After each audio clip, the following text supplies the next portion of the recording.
Ashama arkafuni hordoftoota chaanaalii Araarsee nageenya rabbi iddoo jirtanitti isiniif haa ta'u isiniin jecha akkam jirtu nagaan birantuu nagaadha.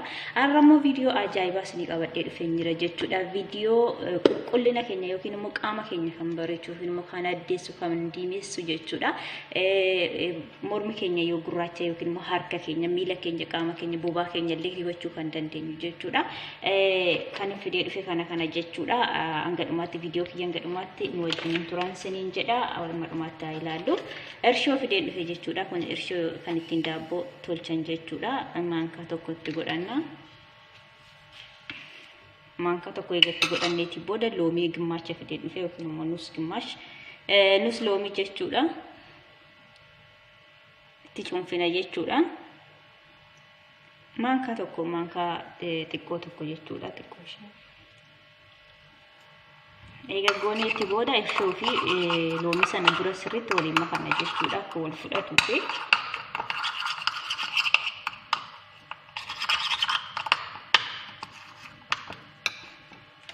eegasitti booda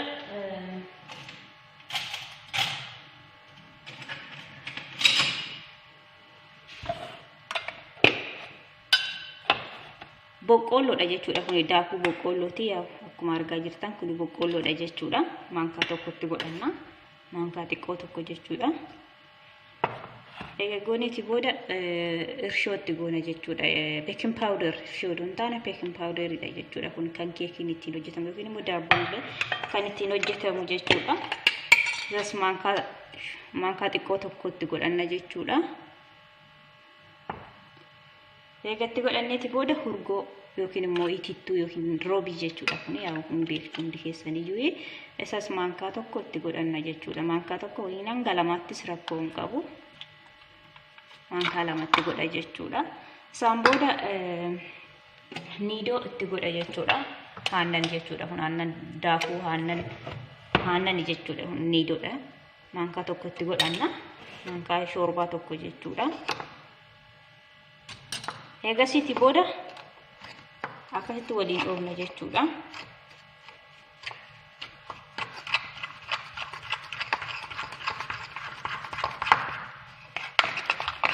Akkasitti eega waliin dhoofneetii booda yaa akkuma dura argaatii jirtan sirriitti waliin dhoofna jechuudha. Maaliif kireemii ta'a jechuudha. Akkuma isaatti iyyuu akka kireemiitti ba'a jechuudha. Kireemii fakkaata.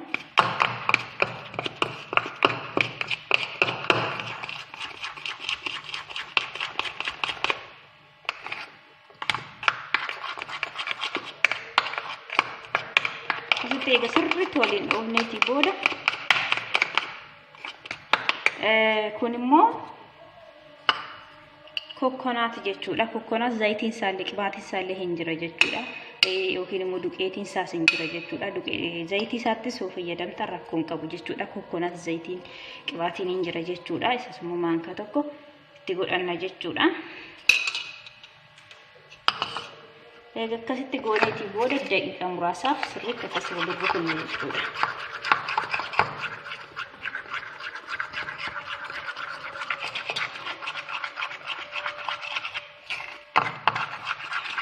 Sirriitti eega akkasitti waliin rukunneetii booda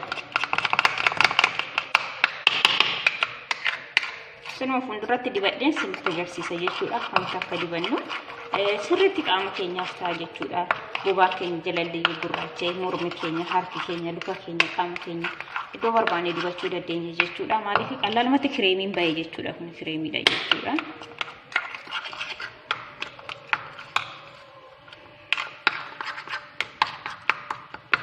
Akkasittiin fixeera jechuudha. Amman dibadhee isinitti agarsiisutti nagaannoo turaa isiniin jedha. Chaanaalii kiyya warri haaraa taatan laayik, sabskiraaybii gochuu hin dagatinaa isiniin jedha. Turtii gaarii. Eshi hiriyoota kiyya deebi'ee dhufee jira jechuudha. Kana daqiiqaa 5 tursee jira jechuudha. Akkuma dura isinitti agarsiise akkasitti turee jira jechuudha. Akkuma dura isinitti agarsiise jechuudha. Daqiiqaa 10 lafa turee jira jechuudha. Anna sirriitti qaama keenya bareessu jechuudha. Bobaa keenya illee kanaaf amma uffata harkisaa gabaabaadha uffata.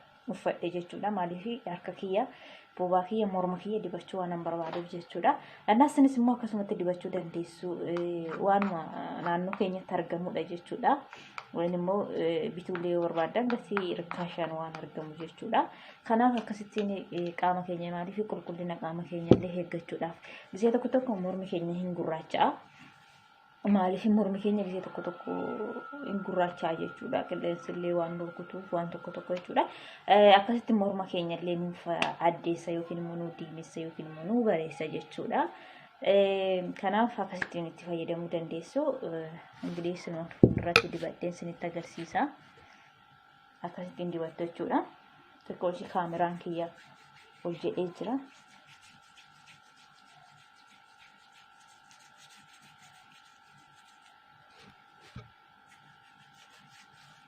Na daqiiqa 30 ofirra tursuu qabdu. Warri sa'aatii qabdan immoo daftanii dhiqachuu illee yoo baattan hanga sa'aatii tokkotti illee yoo ture rakkoon qabu jechuudha.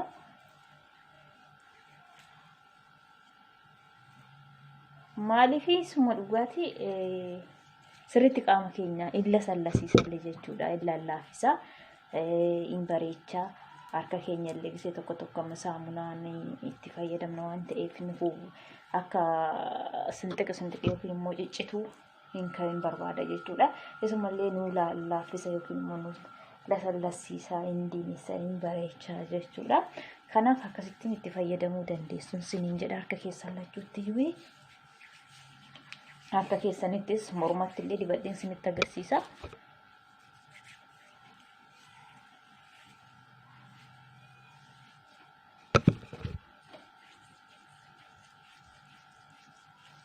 Sirriitti akkasitti ofirra taasha'uu qabdu jechuudha. Maaliif qaama keessa wajjin akka wal fudhatuuf jecha.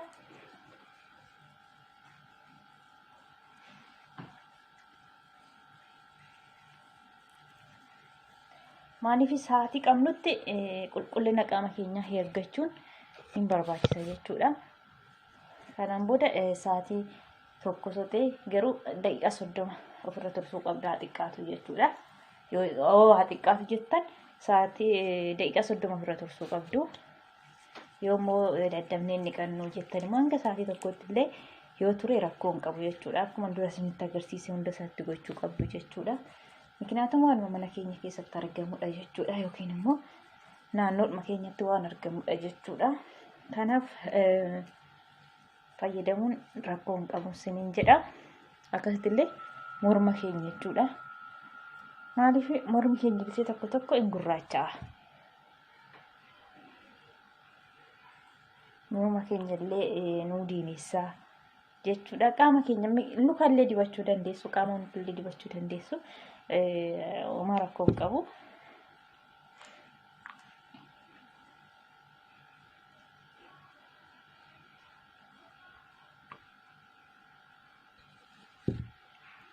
Sirriitti ofirratti sukkuu hin qabdu jechuudha. Baay'istanii dibachuu hin qabdu jechuudha. Rakkoo hin qabu jechuudha. Kanaaf akkasittiin itti fayyadamuu dandeessu.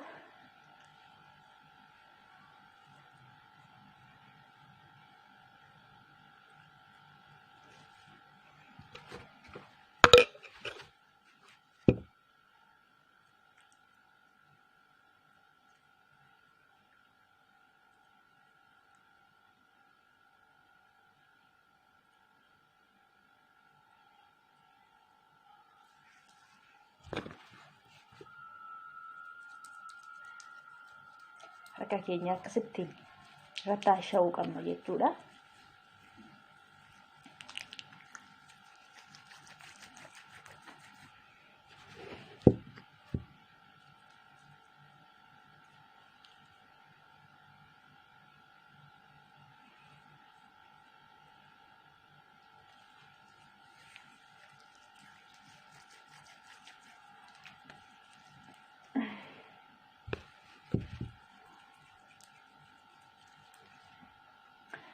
Akkasittiin dibachuu dandeessu jechuudha. Hiriyoota kiyya እንግዲህ daqiiqaa 30 ofirra tursa jechuudha. Ani daqiiqaa 30 ofirra tursee kana dhiqadha jechuudha. Amma daqiiqaa 30 walitti deebinutti turtii gaarii. Tole akkasitti goggogee jira jechuudha. Daqiiqaa 30 ofirra tursee jira. akkasitti goggogee jiraan irratti jechuudha. Kan akkanatti goggogee jira jechuudha. Akkasumatti qal'aalumatti qaama keenya bareeffachuu dandeenya. Goggogeera akkuma argaa jirtan jechuudha. Sirriitti goggogee jira jechuudha.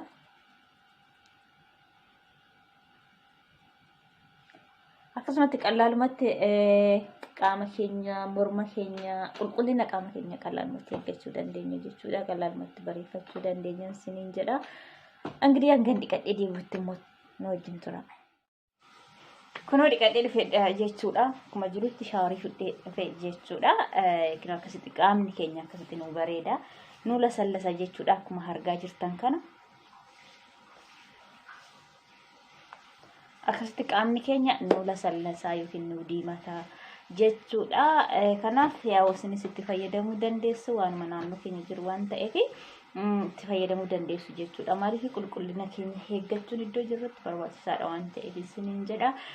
Kanaaf YouTube kiyya subscribe naa godhaa please ijoollee Oromoo subscribe naaf godhaa isiniin jedha YouTube kiyya. Kanaaf viidiyoo biraatiin angolitti deebinutti turtii gaarii.